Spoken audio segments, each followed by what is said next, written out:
Oi, oi, gente! Sejam muito bem-vindos mais uma vez ao Contos, Crônicas e Outras Leituras. E como vocês viram aqui abaixo no vídeo, hoje é dia de falar sobre um conto de Rubem Fonseca.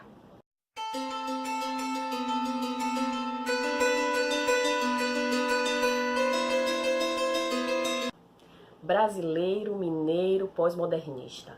Rubem Fonseca ficou conhecido por ser um autor que traz na sua narrativa uma carga de violência muito grande. Rubem traz pra gente a voz de um indivíduo que é considerado na sociedade como marginais, né? São os drogados, os bandidos, as prostitutas, que fazem parte desse grande enredo das histórias e dos contos e dos romances e das crônicas de Rubem Fonseca. Aqui a gente vai encontrar uma narrativa muito forte, muito desconfortável. Não é à toa que ele ficou conhecido pelos críticos como um autor brutalista. Não tem preocupação de manter a ética, de preservar princípios e valores morais. Aqui ele traz pra gente uma literatura muito forte, muito pesada, onde a gente vai conhecendo aí esses indivíduos que muitas vezes nos foram apresentados em outras literaturas de maneira muito romantizada. Aqui a gente conhece esses indivíduos de maneira muito crua.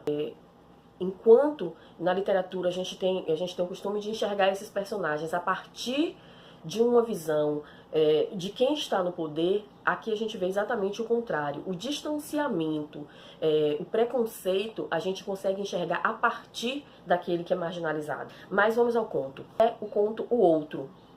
O Outro a gente vai conhecer um personagem que não tem o seu nome descrito na história, mas é um homem bem-sucedido, um executivo, e Rubem traz pra gente esse indivíduo com uma sobrecarga de trabalho muito grande.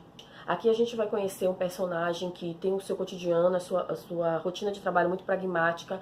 Apesar de fazer muito durante o dia, ele sempre termina o dia com a sensação de que produziu muito pouco. É aquele funcionário que trabalha no seu expediente, tem ali uma hora e meia de almoço, leva trabalho para casa e tem a sua vida, tem uma sobrecarga de trabalho muito grande. Então, esse personagem, ele revivendo tudo isso durante muito tempo, começa a se tornar uma pessoa estressada e uma pessoa doente, né? E ele começa a perceber que tem que mudar isso, que alguma coisa precisa mudar, quando ele passa mal no trabalho.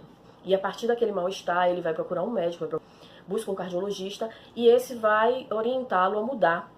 O médico vai lhe orientar que faça caminhada, que mude a sua alimentação, que tire férias, e ele vai tentando ajustar a sua vida a essa nova rotina. Ele não consegue se afastar do trabalho, mas ele começa a usar o seu horário de almoço para fazer caminhadas.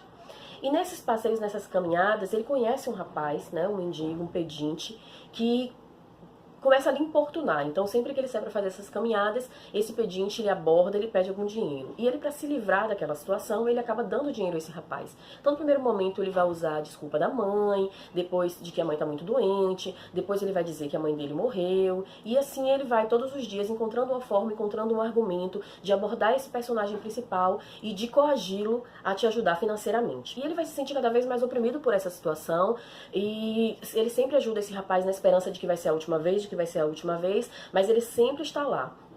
Então isso vai começando a causar um desconforto no nosso personagem e todo aquele estresse que ele vivia no seu dia a dia no trabalho, ele começa a transferir para aquela situação.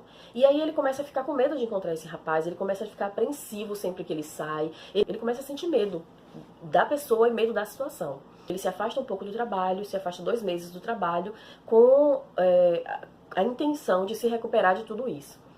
A gente percebe nesse personagem uma pressão psicológica muito grande. Então ele está doente no seu corpo, ele está doente psicologicamente. No momento desse afastamento do trabalho, é bem difícil ele se afastar dessa rotina que ele tinha, mas ele começa a perceber que com o tempo a qualidade de vida dele está melhorando. Então ele começa a fazer caminhadas mais frequentes, a ter uma alimentação melhor, ele percebe que ele está dormindo mais, que ele está fumando menos, que ele está dormindo melhor. E isso vai começando a trazer uma certa tranquilidade para ele.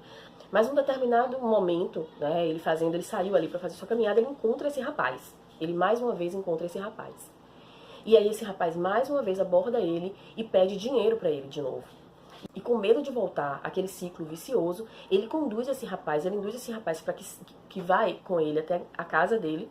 E ele entra, o rapaz na esperança de que ele vai buscar algum dinheiro, de que ele vai buscar algum bem, de que ele vai ajudar ele de alguma forma. Ele entra, pega um revólver, sai e mata o rapaz.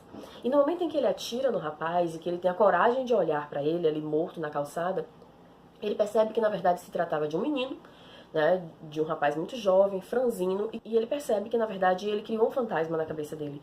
Acompanhar o dia a dia desse personagem, apesar de ser um conto muito curto, mas acompanhar o dia a dia desse personagem nos leva a uma reflexão do que nós estamos construindo, de quem nós somos. Ele poderia ter resolvido aquela situação de outra forma, ele poderia ter buscado uma ajuda policial, ele poderia ter buscado uma ajuda médica, enfim. Ele poderia ter resolvido a situação daquele rapaz de uma outra maneira. Rubem nos leva a uma reflexão daquilo que realmente é importante para a nossa vida, de como a gente lida com as circunstâncias que são consequências das nossas escolhas. Ele nos leva ao avesso de uma sociedade que nos impulsiona e que traz determinismo para a nossa vida. E Rubem nos conduz aos bastidores de uma sociedade determinista, né? Uma sociedade que cria padrões de como nós devemos ser, de como nós devemos agir, do que é importante, do que é sucesso. E ele nos leva a avaliar realmente o que é isso, o que nos traz felicidade. Então essa é a minha indicação de conto. Se você assistiu esse vídeo até aqui, não esqueça de deixar o seu gostei, se inscrever no canal se você ainda não é inscrito. Conheça também as nossas redes sociais. Eu vou deixar aqui embaixo no box de informações o link do Instagram, o link do Facebook, para que vocês possam conhecer. E eu te espero aqui no próximo vídeo. Tchau!